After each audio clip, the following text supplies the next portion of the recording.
ರೈತ ಬಾಂಧವರಿಗೆಲ್ಲ ನಮಸ್ಕಾರ. ಪರಿಸರ ಸ್ನೇಹಿ ಕೃಷಿ ಚಾನಲ್ಗೆ ಸ್ವಾಗತ. ಹೊಸಬ್ರಾಗಿದ್ರೆ ಚಾನಲ್ಗೆ ಸಬ್ಸ್ಕ್ರೈಬ್ ಮಾಡ್ಕೊಳ್ಳಿ ಅಂತ ಹೇಳ್ತಾ, ಸೊ ಇವತ್ತಿನ ನನ್ನ ಈ ವಿಡಿಯೋದಲ್ಲಿ ಮೈಕೋರೈಸಾ ಬಗ್ಗೆ ಇನ್ನೊಂದಷ್ಟು ಮಾಹಿತಿಯನ್ನ ಕೊಡೋದಕ್ಕೆ ನಾನು ಪ್ರಯತ್ನ ಪಡ್ತಾ ಇದ್ದೀನಿ. ಸೊ ಮೈಕೋರೈಸಾ ಅದರಲ್ಲಿ ಸಾಮಾನ್ಯವಾಗಿ ರೈತರು ಮಾಡ್ತಾ ಇರುವಂತಹ ತಪ್ಪುಗಳು, ಅದ್ರ ಬಗ್ಗೆ ಒಂದಷ್ಟು ಸ್ಪಷ್ಟನೆಯನ್ನ ಕೊಡೋ ಮೂಲ ಉದ್ದೇಶ ಈ ವಿಡಿಯೋದಾಗಿದೆ. ಸೊ ಹಾಗಾಗಿ ನನ್ನ ಜೊತೆ ಇವತ್ತೊಬ್ರು ಗೆಸ್ಟ್ ಇದ್ದಾರೆ, ಅತಿಥಿ. ಅವ್ರನ್ನ ಇಂಟ್ರೊಡ್ಯೂಸ್ ಮಾಡ್ತೀನಿ. ಅದಕ್ಕೆ ಮುಂಚೆ ಈ ಮೈಕೋರೈಸಾ ಬಗ್ಗೆ ನಾನು ಒಂದು ಮಾತಾಡ್ಬಿಡ್ತೀನಿ. ಸೊ ಮೈಕೋರೈಸಾ ಅಂದ್ರೆ ಅದು ಎರಡು ಪದ. ಇದು ಗ್ರೀಕ್ ಪದದಿಂದ ತೆಗೆದುಕೊಂಡಿರುವಂಥದ್ದು. ಸೊ ಮೈಕೋ ಅಂದ್ರೆ ಫಂಗಸ್, ರೈಸಾ ಅಂತಂದ್ರೆ ರೂಟ್ ಅಂತ ಹೇಳಿ. ಸೊ ಇವೆರಡನ್ನು ಸೇರಿಸಿ ಇದು ಯಾಕೆಂದ್ರೆ ಇದು ರೂಟ್ ಫಂಗಸ್ ಆಗಿರೋದ್ರಿಂದ ಮೈಕೋರೈಸಾ ಅಂತ ಹೇಳಿದ್ದಾರೆ, ಅಂತ ಕರೆದಿದ್ದಾರೆ. ಸೊ ಇದನ್ನ ನನ್ನ ಜೊತೆ ಇನ್ನ ಮತ್ತಷ್ಟು ಸ್ಪಷ್ಟನೆ ಕೊಡೋದಕ್ಕೆ ಇದ್ರ ಬಗ್ಗೆ ಇನ್ನಷ್ಟು ಯಾಕೆಂದ್ರೆ ಇವರು ಇದ್ರ ಬಗ್ಗೆ ಆಳವಾಗಿ ಅಧ್ಯಯನ ಮಾಡಿದ್ದಾರೆ, ಕೆಲಸವನ್ನು ಸಹ ಇದ್ರ ಮೇಲೆ ಮಾಡ್ತಾ ಇದ್ದಾರೆ. ಸೊ ಇದ್ರ ಬಗ್ಗೆ ಮತ್ತಷ್ಟು ಮಾಹಿತಿಯನ್ನ ಹಂಚ್ಕೊಳ್ಳೋದಕ್ಕೆ ನನ್ನೊಂದಿಗೆ ಇವತ್ತು ಡಾಕ್ಟರ್ ಸ್ನೇಹ ಇದ್ದಾರೆ. ಬನ್ನಿ ಮುಂದೆ. ಸೊ ಡಾಕ್ಟರ್ ಸ್ನೇಹ ಇದ್ದಾರೆ. ಸೊ ಇವನ್ ಡಾಕ್ಟರ್ ಅನ್ನೋದು ಏನಪ್ಪಾ, ಇದು ಪರಿಸರ ಸ್ನೇಹಿ ಕೃಷಿ ಚಾನಲ್ ಅಲ್ಲಿ ಒಬ್ಬರು ಡಾಕ್ಟರ್ ಇಂಟ್ರೊಡ್ಯೂಸ್ ಮಾಡ್ತಾ ಇದ್ದೀನಿ ಅನ್ಕೋಬೇಡಿ. ಇವರು ಮೆಡಿಕಲ್ ಪ್ರಾಕ್ಟೀಷನರ್ ಅಲ್ಲ, ಇವರು ಡಾಕ್ಟರೇಟ್ ಪದವೀಧರರು, PhD ಮಾಡಿದ್ದಾರೆ. ಸೊ ಡಾಕ್ಟರ್ ಅನ್ನೋದು ಲ್ಯಾಟಿನ್ ಪದದಿಂದ ತೆಗೆದುಕೊಂಡಿರುವಂಥದ್ದು. ಅದು ಡೋಸಿರ್ ಅಂತ ಹೇಳಿ, ಅವರ ಅರ್ಥ ಅದು ಟೀಚರ್ ಅಂತ ಹೇಳಿ. ಸೊ ಡಾಕ್ಟರ್ ಅನ್ನೋದು ಅಕಾಡೆಮಿಷಿಯನ್ಸ್ಗೆ ಮೊದಲು ಬಳಸ್ತಾ ಇದ್ದಂಥದ್ದು, ಆ ನಂತರ ಮೆಡಿಕಲ್ ಪ್ರಾಕ್ಟೀಷನರ್ಸ್ಗೆ ಬಂದಂಥದ್ದು. ಸೊ ಇವತ್ತು ಡಾಕ್ಟರ್ ಅಂದ್ರೆ ನಮ್ಗೆ ಟೀಚರ್ ಆಗಿ ಇವತ್ತು ಡಾಕ್ಟರ್ ಸ್ನೇಹ ಇದ್ದಾರೆ ನನ್ನ ಜೊತೆ. ಸೊ ಅವ್ರನ್ನ ಮಾತಾಡಿಸ್ತಾ ಹೋಗ್ತೀನಿ. ಮೈಕೋರೈಸಾ ಬಗ್ಗೆ ಇನ್ನೊಂದಷ್ಟು ಮಾಹಿತಿಯನ್ನ ತಿಳ್ಕೊಳ್ಳೋಣ. ರೈತರಿಗಿರುವಂತಹ ತಪ್ಪು ಮಾಹಿತಿಯನ್ನ ತೊಲಗಿಸಿ ಇನ್ನೊಂದಷ್ಟು ಜಾಗೃತಿ ಮತ್ತೆ ಅರಿವನ್ನ ಮೂಡಿಸೋ ಸಲುವಾಗಿ ಈ ವಿಡಿಯೋ. ಸೊ ದಯವಿಟ್ಟು ಕೊನೆವರೆಗೂ ನೋಡಿ ಅಂತ ಹೇಳ್ತಾ, ಸೊ ಸ್ನೇಹ ಅವರೇ, ಸೊ ಮೈಕೋರೈಸಾ ಜಸ್ಟ್ ಅದನ್ನ ಫಸ್ಟ್ ಹೇಳ್ಬಿಡಿ. ಮೈಕೋರೈಸಾ ಏನಕ್ಕೆ ಅದನ್ನ ಹಾಕ್ಬೇಕು, ಅದು ನಮ್ಮ ಕೃಷಿಯಲ್ಲಿ ಯಾವ ರೀತಿ ಅದು ಬೆನಿಫಿಟ್ ಆಗಿದೆ ಅಥವಾ ಉಪಯುಕ್ತತೆಯನ್ನ ತಂದ್ಕೊಡ್ತದೆ ಅಂತ ಹೇಳಿ. ಎಲ್ರಿಗೂ ನಮಸ್ಕಾರ. ಆಗ್ಲೇ ಸರ್ ಹೇಳ್ದಂಗೆ ಮೈಕೋರೈಸಾ ಅಂದ್ರೆ ಫಂಗಸ್ ರೂಟ್. ಅಂದ್ರೆ ಅದ್ರ ಅರ್ಥ ಏನಂದ್ರೆ ಫಂಗಸ್ ಅಂದ್ರೆ ಶಿಲೀಂಧ್ರ ಮತ್ತೆ ಸಸ್ಯಗಳ ಬೇರುಗಳ ನಡುವಿನ ಸಹಜೀವನವನ್ನ ಮೈಕೋರೈಸಾ ಅಂತ ಕರೀತಾರೆ. ಸೊ ಮೈಕೋರೈಸಾ ಹಾಕೋದ್ರಿಂದ ಏನೆಲ್ಲ ಲಾಭಗಳಿದೆ ಅಂದ್ರೆ, ಭೂಮಿ ಮೇಲಿರೋ 80% ಗಿಡಗಳೆಲ್ಲವೂ ಮೈಕೋರೈಸಾ ಇಂದ ಇನ್ಫೆಕ್ಟ್ ಆಗಿರುತ್ತೆ. ಆದ್ರೆ ಅದ್ರಲ್ಲೂ ಬೇರೆ ಬೇರೆ ತರ ಇದೆ. ಎಂಡೋಮೈಕೋರೈಸಾ, ಎಕ್ಟೋಮೈಕೋರೈಸಾ. ಅಗ್ರಿಕಲ್ಚರ್ ಪರ್ಪಸ್ಗೋಸ್ಕರ ಯೂಸ್ ಮಾಡೋ ಮೈಕೋರೈಸಾನ ಎಂಡೋಮೈಕೋರೈಸಾ ಅಂತ ಹೇಳ್ತೀವಿ. ಎಂಡೋಮೈಕೋರೈಸಾ ಅಂದ್ರೆ ಬೇರುಗಳಲ್ಲಿರೋ ಸೆಲ್ಸ್ ನ ಪೆನಿಟ್ರೇಟ್ ಮಾಡಿ ಹೈಫೆ ಮೂಲಕ ಅದ್ರದ್ದು ಪರಿಣಾಮಗಳನ್ನ ಕೊಡುತ್ತದೆ. ಅಂದ್ರೆ ಬೇರಿನ ಒಳಗಡೆ ಬೆಳ್ಕೊಂಡು ಹೋಗಿರುತ್ತೆ. ಎಕ್ಟೋ ಅಂದ್ರೆ ರೂಟಿನ ಮೇಲ್ಗಡೆ, ಬೇರಿನ ಮೇಲ್ಗಡೆ ಒಂದು ಶೀಟ್ ಅಥವಾ ಒಂದು ಕವರಿಂಗ್ ತರ ಫಾರ್ಮ್ ಆಗುತ್ತೆ.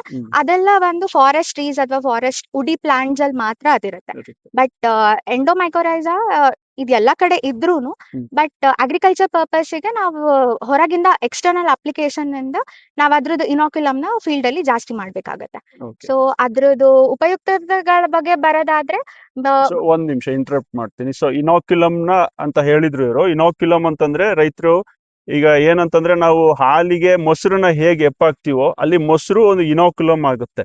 ಸೊ ನಾವೀಗ ಹೊರ್ಗಡೆಯಿಂದ ಮೈಕೋರೈಸಾ ಇರ್ಲಿ ಅಥವಾ ಇನ್ಯಾವುದೇ ಬಯೋಲಾಜಿಕಲ್ಸ್ ಇರ್ಲಿ, ಟ್ರೈಕೋಡರ್ಮಾ ಇರ್ಲಿ, ಸೂಡೋಮೋನಾಸ್ ಇರ್ಲಿ, ಅದನ್ನ ನಾವು ಹೊರ್ಗಡೆಯಿಂದ ಏನು ಖರೀದಿಸ್ತೀವೋ ಅದನ್ನ ಹೆಪ್ಪು ಅಂತ ತಿಳ್ಕೊಳ್ಳಿ, ಅದನ್ನೇ ಇನಾಕ್ಯುಲಮ್ ಅಂತ ಹೇಳಿದ್ದಿವರು. ಸೊ ನಮ್ಮ ಇಡೀ ಜಮೀನು ಹಾಲು, ಅಲ್ಲಿಗೆ ತಗೊಂಡ್ಬಂದು ಹಾಕೋದು. ಹಾಲಲ್ಲಿ ಅದು ವೃದ್ಧಿ ಆಗ್ಲಿ, ಅಲ್ಲಿ ಅದರ ಉಪಯುಕ್ತತೆಗಳು ನಮ್ಮ ಬೆಳೆಗೆ ಸಿಗ್ಲಿ ಅಂತ ಹೇಳಿ. ಸೊ ಸಾರಿ ಇಂಟರಪ್ಟ್ ಮಾಡಿದಕ್ಕೆ, ಮುಂದೆ ಹೇಳಿ. ಪ್ರೈಮರಿ ರೋಲ್ ಅಥವಾ ನಾವ್ ಯಾವ ಕಾರಣಕ್ಕೋಸ್ಕರ ಮೈಕೋರೈಸಾ ಹಾಕ್ಬೇಕು ಅಂತ ಹೇಳಿದ್ರೆ, ಮಣ್ಣಲ್ಲಿರೋ ಪೋಷಕಾಂಶಗಳು. ಯಾಕಂದ್ರೆ ಎಲ್ಲಾ ಬೇರಿಗೂ ಅದ್ರದೇ ಆದ ಲಿಮಿಟೇಷನ್ ಇರುತ್ತೆ, ಅದು ಎಲ್ಲಿವರೆಗೂ ಹರಡ್ಕೊಬಹುದು ಅನ್ನೋದು. ಅದೇ ಮೈಕೋರೈಸಾ ಜೊತೆ ಇನ್ಫೆಕ್ಷನ್ ಆದ್ಮೇಲೆ ಏನಂದ್ರೆ, ಮೈಕೋರೈಸಾಗೆ ಒಂದು ಎಬಿಲಿಟಿ ಇದೆ. ಮೈಸೀಲಿಯಾ ಅಥವಾ ಹೈಫೆ ಅಂತ ಏನ್ ಹೇಳ್ತೀವಿ, ಸ್ಟಡೀಸ್ ಪ್ರಕಾರ ಆ ಹೈಫೆ ಅರೌಂಡ್ 100 ಮೀಟರ್ಸ್ 100 ಮೀಟರ್ ವರ್ಗೂನು ಅದ್ರ ನೆಟ್ವರ್ಕ್ ನ ಹಬ್ಸೋಷ್ಟು ಅದಕ್ಕೆ ಶಕ್ತಿ ಇರುತ್ತೆ, ಹರಡ್ಕೊಂಡಿರತ್ತೆ ಮಣ್ಣಿನಲ್ಲಿ. ಸೊ ಈ ನೆಟ್ವರ್ಕ್ ನಮ್ಗೆ ಏನಕ್ಕೆ ಯೂಸ್ ಆಗುತ್ತೆ ಅಂದ್ರೆ, ರಂಜಕ ಹ್ಮ್. ಫಾಸ್ಫರಸ್ ಲೆವೆಲ್ಸ್ ಯಾವ ಸಾಯಿಲ್ ಅಲ್ಲಿ ತುಂಬಾ ಕಮ್ಮಿ ಇರುತ್ತೆ ಅಲ್ಲಿಂದ ಅದನ್ನ ಎಳ್ಕೊಂಡು ಹ್ಮ್. ಇದು ಪ್ಲಾಂಟಿಗೆ ಕೊಡುತ್ತೆ. ಯಾವ್ದ್ರ ಜೊತೆ ಇನ್ಫೆಕ್ಷನ್ ಆಗಿರುತ್ತೆ ಹ್ಮ್. ಅಲ್ಲಿ ಅದಕ್ಕೆ ಸಪ್ಲೈ ಮಾಡುತ್ತೆ. Okay. ಅದಲ್ದೆ ಬರೀ ರಂಜಕ ಅಲ್ದೆ ಇನ್ನ ಮೈನರ್ ನ್ಯೂಟ್ರಿಯನ್ಸ್ ಅಥವಾ ಸೂಕ್ಷ್ಮ ಪೋಷಕಾಂಶಗಳು ಅಂತ ಏನ್ ಹೇಳ್ತೀವಿ, ಜಿಂಕ್ ಆಗಿರ್ಬೋದು, ಐರನ್ ಆಗಿರ್ಬೋದು, ಅದ್ರ ಜೊತೆಗೆ ಈವನ್ ನೈಟ್ರೋಜನ್ ಕೂಡ ಮೈಕ್ರೋರೈಜಾ ಸಪ್ಲೈ ಮಾಡುತ್ತೆ. ಹ್ಮ್. ಇದು ಒಂಥರ ಯೂಸ್ ಉಪಯುಕ್ತ ಆದ್ರೆ ಇನ್ನೊಂದೇನಂದ್ರೆ ವಾಟರ್ ಯೂಸ್ ಎಫಿಷಿಯನ್ಸಿ ಅಥವಾ ವಾಟರ್ ಹೋಲ್ಡಿಂಗ್ ಕೆಪಾಸಿಟಿ ಅದನ್ನ ಜಾಸ್ತಿ ನೀರನ್ನ ಮಾಡುತ್ತೆ. ಹಿಡಿದಿಟ್ಕೊಳ್ಳುವಂತ ಹಿಡಿದಿಟ್ಕೊಳ್ಳುತ್ತೆ. ಅದು ಹೇಗೆ ಅಂದ್ರೆ ಮೈಕ್ರೋರೈಸಾ ಒಂದು ಕಾಂಪೌಂಡ್ ನ ರಿಲೀಸ್ ಮಾಡುತ್ತೆ, ಗ್ಲೊಮೆಲಿನ್ ಅಂತ ಹೇಳ್ತಾರೆ ಅದನ್ನ. ಅದು ರಿಲೀಸ್ ಆದ್ಮೇಲೆ ಏನಾಗುತ್ತೆ ಅಂದ್ರೆ ಅದು ಸಾಯಿಲ್ ಪಾರ್ಟಿಕಲ್ಸ್ ನ ಒಂದ್ಗೂಡ್ಸಿ ಟೈಟ್ ಆಗಿ ಹಿಡ್ಕೊಂಡು ವಾಟರ್ ರನ್ ಆಫ್ ಆಗ್ಲಿ, ನ್ಯೂಟ್ರಿಯನ್ಸ್ ರನ್ ಆಫ್ ಆಗ್ಲಿ ಅದನ್ನ ಕಮ್ಮಿ ಮಾಡಿ ಬರೀ ಪ್ಲಾಂಟ್ಸ್ ಅಷ್ಟೇ ಹೀರ್ಕೊಳ್ಳಕ್ಕೆ ಸಹಾಯ ಮಾಡುತ್ತೆ. ಇದು ಎರಡನೇ. ಇದರಿಂದ ಗಿಡ ಬೆಳೆ ಅಥವಾ ಯಾವುದೇ ದೀರ್ಘಾವಧಿ ಬೆಳೆ ಇರ್ಲಿ ಅಥವಾ ಅಲ್ಪಾವಧಿ ಬೆಳೆ ಇರ್ಲಿ, ವಾಟರ್ ಸ್ಟ್ರೆಸ್ ಏನ್ ಬರುತ್ತೆ ಅಂದ್ರೆ ನೀರಿನ ಕೊರತೆ ಉಂಟಾದಾಗ ಏನು ಅದಕ್ಕೆ ಶಾಕ್ ಆಗುತ್ತೆ, ಅದನ್ನ ತಡೆದುಕೊಳ್ಳುವಂತಹ ಒಂದು ಸಾಮರ್ಥ್ಯವನ್ನ ಹೆಚ್ಚಿಸುತ್ತೆ, ಒಂದು ರೆಸಿಲಿಯನ್ಸ್ ಡೆವಲಪ್ ಮಾಡುತ್ತೆ. ಅದು ಬಿಟ್ಟು ಇನ್ನೇನ್ ಹೇಳ್ಬೋದು ಅಂದ್ರೆ ಸಾಯಿಲ್ ಬಾರ್ನ್ ಪ್ಯಾಥೋಜನ್ಸ್ ಅಂತ ಹೇಳ್ತೀವಿ. ಅಂದ್ರೆ ಮಣ್ಣಿನ ಮೂಲಕ ಹರಡುವ ರೋಗ ರುಜಿನಗಳು, ಪ್ಲಾಂಟ್ ಪ್ಯಾಥೋಜನ್ಸ್.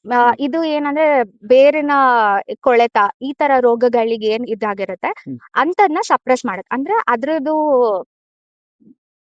ಏನದು ಇನ್ಫೆಕ್ಟಿವಿಟಿನ ಕಮ್ಮಿ ಮಾಡುತ್ತೆ. ಹೇಗೆ ಅಂದ್ರೆ ಮೈಕ್ರೋರೈಸಾ ಒಂದ್ ಫಂಗಸ್ ಆಗಿರೋದ್ರಿಂದ ಬೇರೆ ಫಂಗಸ್ ಅಥವಾ ಬ್ಯಾಕ್ಟೀರಿಯಾ ಯಾವ್ದು ರೋಗಕಾರಿ ಆಗಿರುತ್ತೆ ಅದಕ್ಕೆ ನ್ಯೂಟ್ರಿಷನ್ ಅಥವಾ ನೀರು, ಪೋಷಕಾಂಶ ಅಥವಾ ನೀರಿನ ಕೊರತೆ ಉಂಟು ಮಾಡುತ್ತೆ. ಮತ್ತೆ ಅಲ್ಲಿ ಕಾಂಪಿಟೇಷನ್ ಅಂತ ಹೇಳ್ಬೋದು, ಸ್ಪೇಸಿಗಾಗ್ಲಿ ಅದು ಬೆಳೆಯೋದಕ್ಕೆ ಡಾಮಿನೆನ್ಸ್ ಆಗಿ ಏನಾಗುತ್ತೆ ಪ್ಯಾಥೋಜನ್ ಎಲ್ಲ ಸಪ್ರೆಸ್ ಆಗುತ್ತೆ. ಇದು ಇನ್ನೊಂಥರ.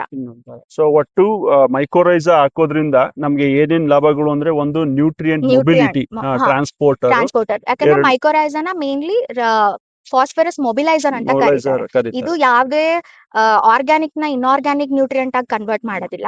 ಸಾಯಿಲ್ ಅಲ್ಲಿ ತುಂಬಾ ಕಮ್ಮಿ ಅಂದ್ರೆ ಈಗ ಏನ್ ಹೇಳ್ಬೋದು, ತುಂಬಾ ಹಾಳಾಗಿರೋ ಡಿಗ್ರೇಡೆಡ್ ಸಾಯಿಲ್ ಅಂತ ಹೇಳ್ತೀವಿ, ಅಥವಾ ನ್ಯೂಟ್ರಿಯೆಂಟ್ ಲಿಮಿಟಿಂಗ್ ಇರೋ ಸಾಯಿಲ್ ಅಲ್ಲಿ ಅಂತ ಕಡೆ ಏನ್ ಮಾಡತ್ತೆ, ಎಲ್ಲಿ ಬೇರೆ ಅದ್ರದ್ದು ಇದು ಹೋಗಕ್ ಆಗೋದಿಲ್ಲ ಆ ಜಾಗಕ್ಕೆಲ್ಲ ಹೈಫೈ ಹೋಗಿ ಅಲ್ಲಿನ ನ್ಯೂಟ್ರಿಯೆಂಟ್ಸ್ ಎಳ್ಕೊಂಡ್ ಬಂದು ಪ್ಲಾಂಟಿಗೆ ಕೊಡುತ್ತೆ. ಇದು ಅದರ ಮೇಜರ್ ಉಪಯೋಗ. ಅಂದ್ರೆ ಬೇರಿನಿಂದ ಒಂದು ಎಕ್ಸ್ಟೆಂಡೆಡ್ ಬೇರುಗಳ ತರ. ಈಗ ಬೇರು ಇಲ್ಲಿದ್ರೆ, ಬೇರಿನ ಒಲೆ ಇಲ್ಲಿದ್ರೆ ಅದರಿಂದ ಆಚೆ ಇದರ ಹೈಫೆ ಅಂತ ಅವಾಗ ಹೇಳಿದ್ರಲ್ಲ, ಹೈಫೆ ಅಂತಂದ್ರೆ ಈಗ ನಾವು ಬ್ರೆಡ್ ಮೇಲೆ ಶಿಲೀಂಧ್ರ ಬೆಳೆದಿರುತ್ತಲ್ಲ, ಒಂದು ಹತ್ತಿಯಂತಹ ಒಂದು ರಚನೆ, ಅದನ್ನೇ ಹೈಫೆ.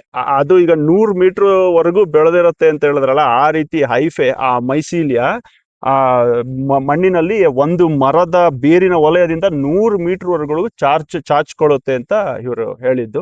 ಸೊ ಅದೇ ಸಮ್ಮರೈಸ್ ಮಾಡೋದಾದ್ರೆ, ಒಂದು ನ್ಯೂಟ್ರಿಯನ್ ಮೊಬಿಲೈಸರ್, ಮತ್ತೆ ಒಂದು ವಾಟರ್ ಸ್ಟ್ರೆಸ್ ರೆಸಿಲಿಯನ್ಸ್ ಕೆಪಾಸಿಟಿಯನ್ನ ಡೆವಲಪ್ ಮಾಡುತ್ತೆ, ಮತ್ತೆ ಮೂರನೇದು ಪ್ಲಾಂಟ್ ಪ್ಯಾಥೋಜನ್ಸ್, ಮಣ್ಣಿನಿಂದ ಹರಡುವಂತಹ ರೋಗಾಣುಗಳಿಂದ ರಕ್ಷಣೆಯನ್ನ ಒದಗಿಸೋದಕ್ಕೆ ಈ ಮೈಕ್ರೋರೈಸಾ ಸಹಾಯ ಮಾಡ್ತದೆ. ಸೊ ನೀವು ಸ್ಟಾರ್ಟಿಂಗ್ ಅಲ್ಲೇ ಹೇಳಿದ್ರಿ, ನಾನು ಹಿಂದಿನ ವಿಡಿಯೋಗಳಲ್ಲಿ ಎಸ್ಪೆಷಲಿ ಒಂದು ಪಾಡ್ಕಾಸ್ಟ್, ವಿವರ ಚಾನಲ್ ನಲ್ಲಿ ಪಾಡ್ಕಾಸ್ಟ್ ನಲ್ಲಿ ನೀವು ಇದನ್ನ ಎಕ್ಟೋಮೈಕ್ರೋರೈಸಾ, ಎಂಡೋಮೈಕ್ರೋರೈಸಾ ಎರಡು ವಿಧಗಳಿದಾವೆ ಅಂತ ಹೇಳಿದ್ರಿ. ಸಾಮಾನ್ಯವಾಗಿ ಎಕ್ಟೋಮೈಕ್ರೋರೈಸಾ ಸಾಮಾನ್ಯವಾಗಿ ಎಲ್ಲಾ ಕಾಡಿನ ಮರಗಳಲ್ಲಿ ಅದು ಆವರಿಸ್ಕೊಂಡಿರುತ್ತೆ ಅಥವಾ ರೂಟ್ ಕಾಲೋನೈಸ್ ಆಗಿರುತ್ತೆ ಅಂತ ಹೇಳಿದ್ರಿ. ಆ ಎಕ್ಟೋಮೈಕ್ರೋರೈಸಾ ಸಾಮಾನ್ಯವಾಗಿ ನಮ್ಮ ಬೆಳೆಗಳಿಗೆ ಆಗಿರೋದಿಲ್ಲ. ಹಾಗಾಗಿ ಕೃಷಿ ಬೆಳೆಗಳು ಏನ್ ಬರ್ತವೆ ಅದಕ್ಕೆ ನಾವು ಎಂಡೋಮೈಕ್ರೋರೈಸಾವನ್ನ ಹೊರಗಿನ ತಂದು ಹಾಕಿದ್ರೆ ಈ ಎಲ್ಲ ಉಪಯುಕ್ತತೆಗಳು ಲಭಿಸ್ತದೆ ಅಂತ. ಹೌದು, ನಾನು ಏನ್ ಹೇಳಿದ್ದೆ, ನಮ್ಮ ತೋಟದ ಸುತ್ತ ಈಗ ಒಂದು ಅರಣ್ಯ ಕೃಷಿ ತರ ಮಾಡ್ಕೊಂಡ್ರೆ ಅಥವಾ ಅಗ್ರೋ ಫಾರೆಸ್ಟ್ರಿಯನ್ನ ಮಾಡ್ಕೊಂಡ್ರೆ, ಆ ಮರಗಳ ಬೇರಿನಿಂದಲಿ ಏನು ಆಲ್ರೆಡಿ ಆವರಿಸ್ಕೊಂಡಿರುತ್ತೆ ಈ ಮೈಕ್ರೋರೈಸಾ, ಅದು ನಮ್ಮ ಬೆಳೆಗೂ ಬರುತ್ತೆ ಅಂತ ನಾನು ಅದನ್ನ ಹೇಳಿದ್ದೆ. ಥ್ಯಾಂಕ್ ಯು, ನೀವು ಇವತ್ತದನ್ನ ಕ್ಲಾರಿಫೈ ಮಾಡಿದ್ರಿ. ಸೊ ಇನ್ನ ಸ್ಕೋಪ್ ಇದೆ ರೈತರಿಗೆ ಮೈಕ್ರೋರೈಸಾವನ್ನ ತಂದು, ಬೆಳೆ ತುಂಬಾ ಚಿಕ್ಕದಿದ್ದಾಗಲೇ ತಂದು ಹಾಕೋದಕ್ಕೆ, ಹೊರಗಡೆಯಿಂದ ತಂದು ಹಾಕೋದಕ್ಕೆ ಸ್ಕೋಪ್ ಇದೆ. ಸೊ ಅದರಿಂದ ಈ 3 ಲಾಭಗಳನ್ನ ಪಡಿಬಹುದು ಬೆಳೆಗಳು ಅಂತ ಅಲ್ವಾ? ಅದಲ್ಲದೆ ಈ 3 ಲಾಭದಿಂದ ಮೇಜರ್ ಏನ್ ಎಫೆಕ್ಟ್ ಆಗುತ್ತೆ ಅಂದ್ರೆ ಇಳುವರಿ, ಪ್ಲಾಂಟ್ ಗ್ರೋತ್ ಚೆನ್ನಾಗಾಗುತ್ತೆ. ಅದರಿಂದ ನಮಗೆ ಏನ್ ಬೇಕಾಗಿರೋದು ಇಳುವರಿ, ಫೀಲ್ಡ್ ಕ್ರಾಪ್ಸ್. ಸೊ ಅದರಿಂದ ಅಲ್ಟಿಮೇಟ್ ನಮಗೆ ಏನ್ ಲಾಭ ಬೇಕೋ ಅದು ಬಂದೇ ಬರುತ್ತೆ. ಓಕೆ. ಸೊ ಈಗ ಎರಡನೇ ಪ್ರಶ್ನೆಗೆ ಬರ್ತೀನಿ.